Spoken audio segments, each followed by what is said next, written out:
여러분 안녕하십니까? 대약진 운동의 시작은 마오쩌둥이 신민주주의 단계를 종결 폐지시키고 급진적으로 사회주의 개조를 추진한 것에서부터 시작됐습니다. 마오쩌둥은 원래 예난 시기부터 사회주의 건설을 추진하기 전에 과도 단계로 20에서 30년 정도 신민주주의 단계를 거쳐야 한다는 견해를 수차례 밝혀왔습니다.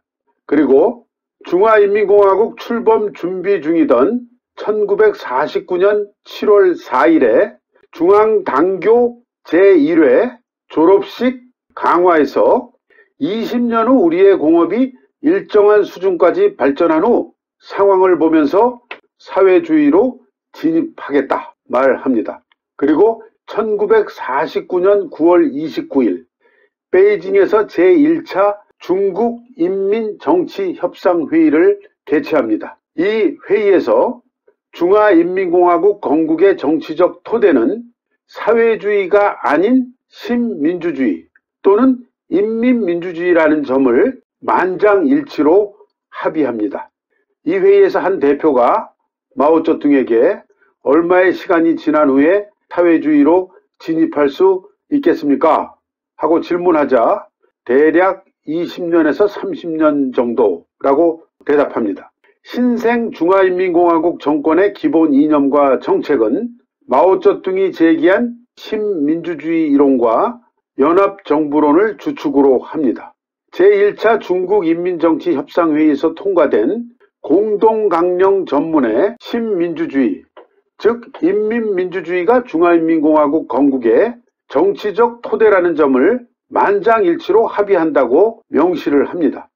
이것은 중공이 민주당파를 포함한 공산당 외의 각계 정치 세력에게 사회주의를 공동강령에 포함하지 않겠다고 양보하고 약속한 것이라고 하겠습니다. 경제제도에 대해서는 공적 소유와 사적 소유, 공적 소유만을 강조한 게 아닙니다. 공적 소유와 사적 소유를 병행한다. 그리고 노동과 자본의 공동이익, 도시와 농촌의 상호부족, 국내와 국외의 교류라는 원칙을 제시합니다. 이랬던 마오쩌둥이 1953년경부터 180도 입장을 바꾸어서 사회주의 지름길 노선을 주장하기 시작합니다. 1953년 6월 15일 중앙정치국 회의에서 마오쩌둥은 과도기의 총노선과 총임무에 대해 설명하면서 신민주주의에 대해 비판합니다. 어떤 사람은 혁명이 성공한 후에도 여전히 혁명적 전환을 모르고 그들의 신민주주의를 고집하면서 사회주의 개조를 하지 않으려 한다. 이는 우경적 착오이다. 라고 본인이 해오던 말을 180도 바꿉니다. 이렇게 마오쩌둥이 말을 바꾸게 된 배경은 1953년 7월 27일에 정전협정이 맺어집니다.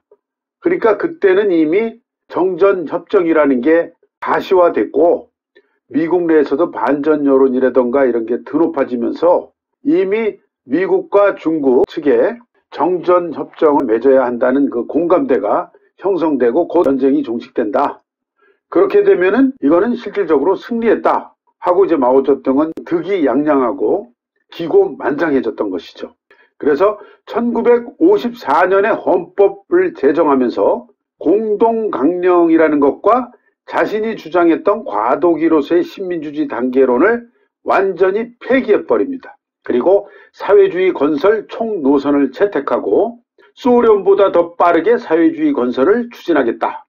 단기간 안에 영국과 미국의 생산량을 따라잡고 추월하겠다는 대약진과 인민공사화 운동을 급진적으로 밀어붙이기 시작합니다.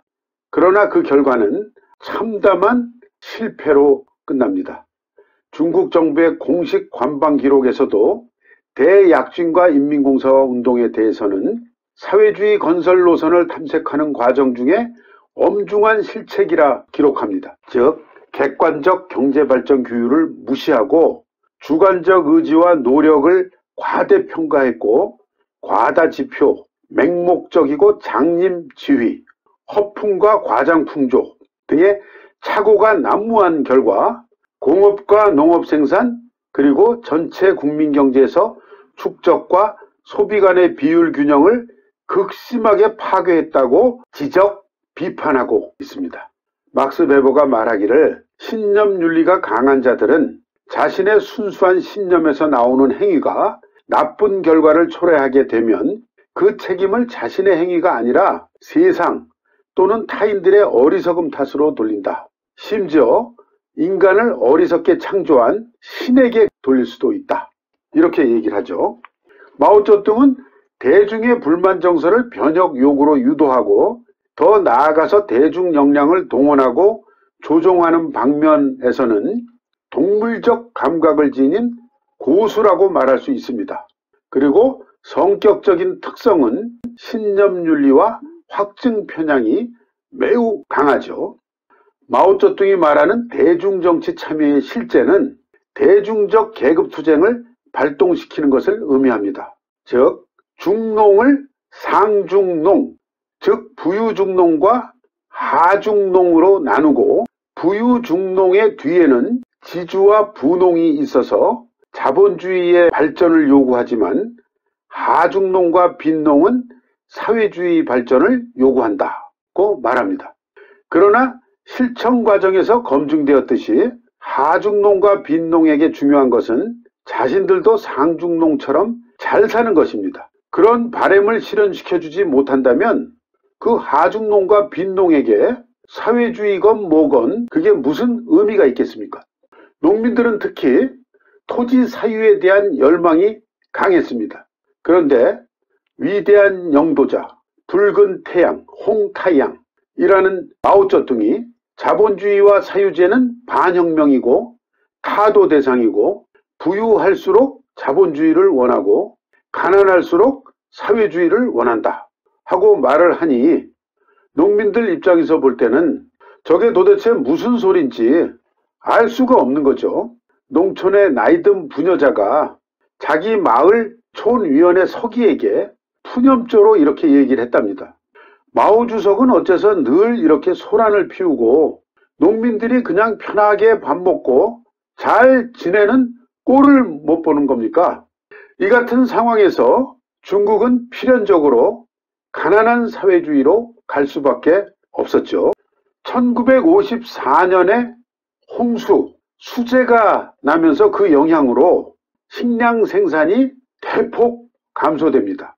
그렇지만 중공 정권은 공업화 추진과 이제 막 1953년 7월 27일 정전협정을 마친 북조선 지원을 위해서 농민들로부터 890만 톤의 식량을 초과 징수합니다. 그러니 식량난과 기근이 초래되는 거죠. 광대한 농업 및 목축지구에서 부종병과 아사자가 발생합니다.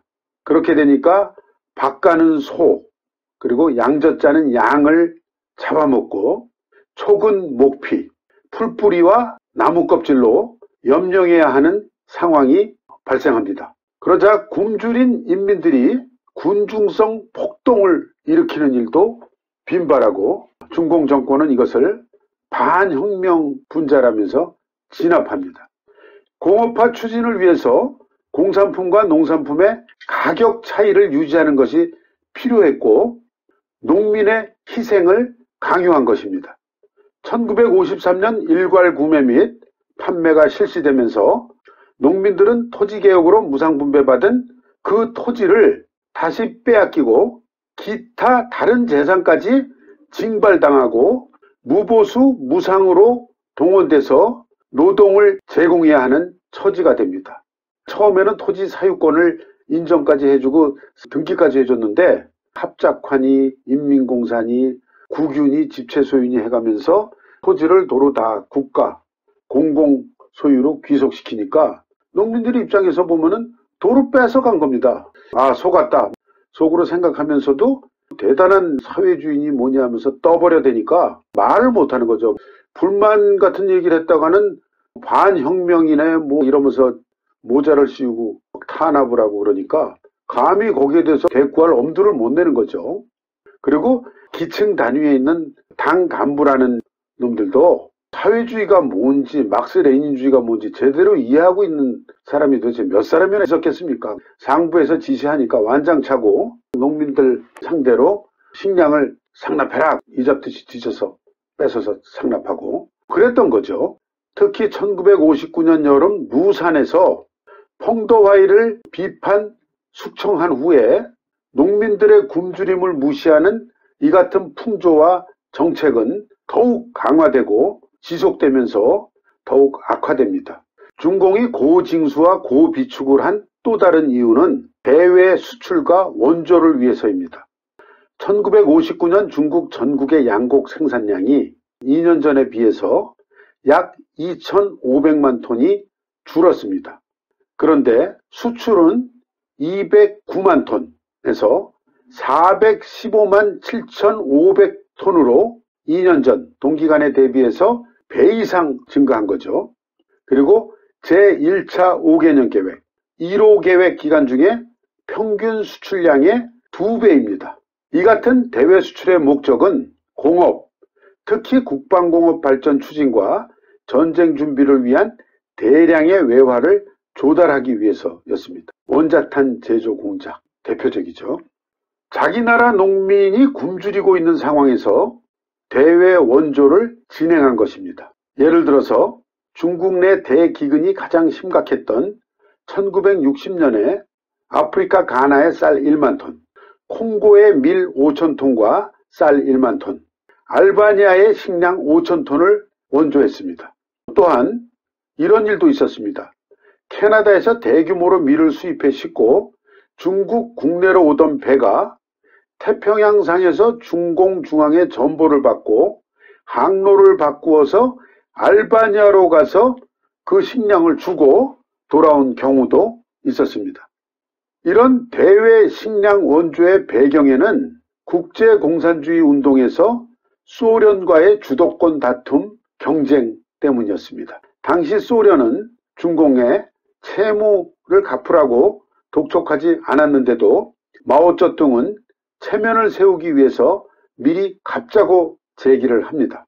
저우얼라이가 대략 10년 정도면 우리가 갚을 수 있다라고 보고를 했는데도 마오쩌둥은 지금 상황이 그래도 예난 때보다는 좋다. 허리띠를 더 조여매고 5년 내에 갚도록 하자 하고 그 시기를 반으로 절반 이상으로 단축시켜버립니다. 그럼 농민들로부터 식량을 더 많이 징수하자는 말인데 그 정도로 농민들이 굶어 죽고 이러는 문제를 대수롭지 않게 여겼다는 거죠. 슬픈 중국 농민, 슬픈 중국 농촌. 농민들로부터 그렇게 식량을 적극적으로 강제적으로 강탈하다시피 징수한 목적은 도시에 식량을 공급하기 위해서였습니다. 1959년 베이징시 시장이었던 펑전 이렇게 말합니다. 사람이 죽는 것도 성에서라면 한 개 성의 문제이지만 베이징에서라면 그것은 국가의 문제가 된다 라면서 각 성에서 베이징으로 식량을 보내줄 것을 요구합니다. 그래서 그 당시 대규모 아사자가 발생했던 꾸이저우 성에서도 약 5만 톤의 식량을 베이징으로 보냈다고 합니다. 당시 중공중앙 정치국 상무위원이고 서기처 총석이었습니다. 덩샤오핑이 한 사람이 굶어 죽는 일이 베이징에서 발생한다면 쓰촨성 산촌에서 발생하는 것보다 정치적 영향이 더 크다. 전체 국면에서 생각해야 한다. 하고 말했습니다. 어쨌든 슬픈 농민입니다. 중국 농민에게는 의무만 있었고 권리는 없었습니다. 농민은 전민 강철 재련과 공업생산, 그리고 교통시설, 교육시설, 대수리공정, 건설작업 등의 인력, 물자, 재산을 무보수, 무상으로 동원당하는 대상이었을 뿐입니다. 슬픈 농민이죠. 1960년 6월에 국무원 재무판공실이 중국 내 주요 도시의 식량 사정을 발표를 합니다. 만일 도시에 식량이 공급되지 않으면 그 결과는 상상할 수도 없다고 전제한 뒤에 베이징은 현재 7일 정도 버틸 수 있고 텐진은 10일 정도, 상하이는 이미 바닥 상태이고 랴오닝성의 주요 10개 도시는 약 8일 정도 버틸 수 있다. 이후에 농촌 농민에 대한 식량 징수는 사회주의 조국 보위를 위해서라는 명분하에 약탈 수준으로 진행됐습니다. 농촌을 짜내어 중대형 도시를 보위하라는 방침이 하달되었고, 농민을 수탈하는 방식으로 도시의 식량 안전을 보장하는 것이 중공의 국가정책 기조가 됐습니다. 그리고 그해 1960년이죠. 중국의 식량 생산량이 1425억 kg이었는데 그 전에 4년 전인 1957년 농민이 소비한 식량 총량이 1565억 kg이었습니다. 그러니까 4년 전에 농민이 소비한 식량 그 총량보다도 140억 kg 이상 생산량이 줄어든 겁니다. 근데 그럼에도 불구하고 1960년 식량 생산량 중 192억 kg을 징발해서 도시로 보냈습니다. 그리고 양식 외에 기타 식품류, 예를 들면 계란이라든가 식용유 같은 경우는 이거를 먹어볼 꿈도 못 꾸는 거죠. 양식도 못 먹고 지금 굶어 죽고 있는 판인데, 계란의 예를 들면은 1960년에 모든 계란을 징발합니다. 국가에서. 그리고 그 중에 80%는 수출하고 20%를 내수용으로 공급을 했는데, 내수용은 주로 도시에 공급한다고 규정했습니다.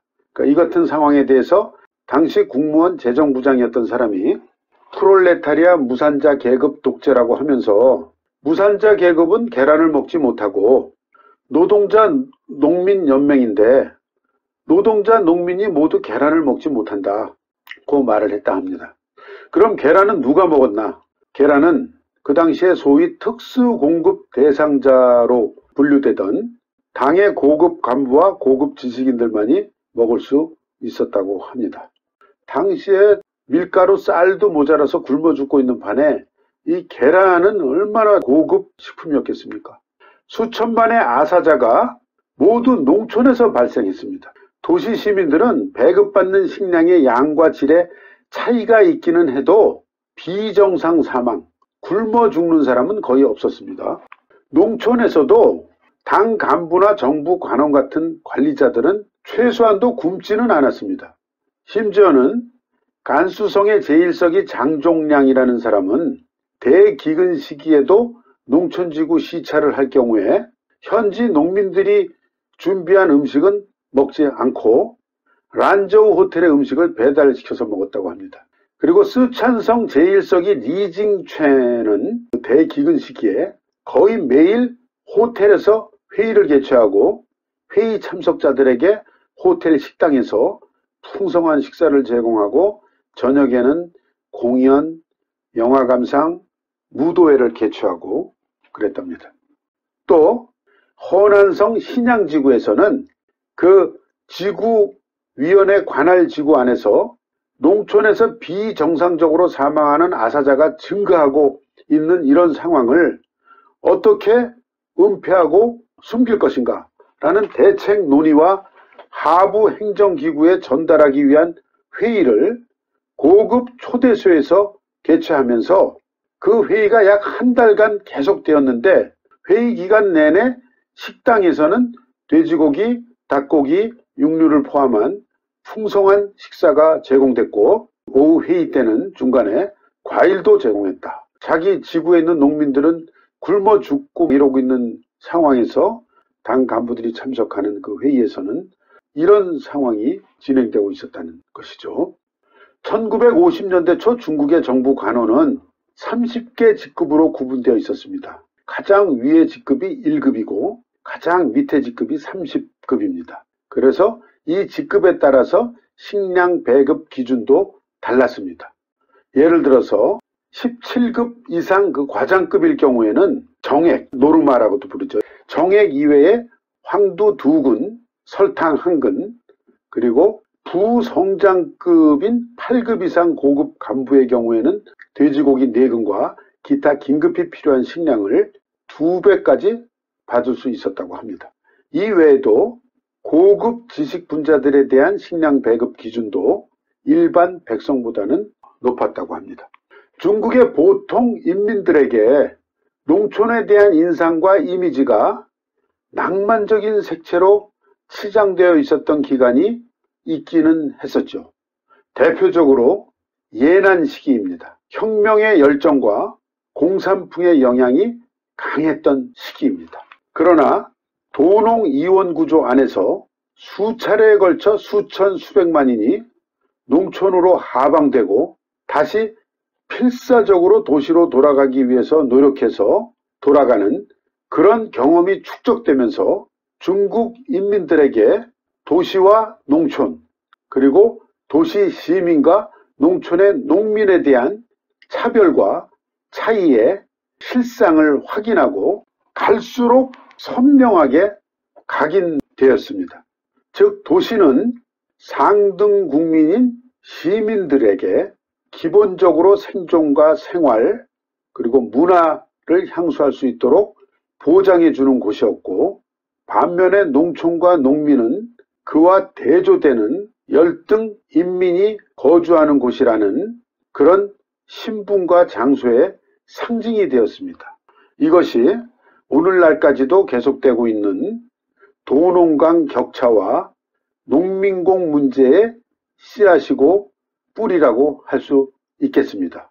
네, 다음 23회에서는 1959년 루산에서 개최된 중공 정치국 확대회의에서 대약진 운동의 문제점을 지검 비판한 펑더화이를 마오쩌둥이 반당분자라는 모자를 씌우고 숙청하는 이야기 중심으로 진행하고자 합니다.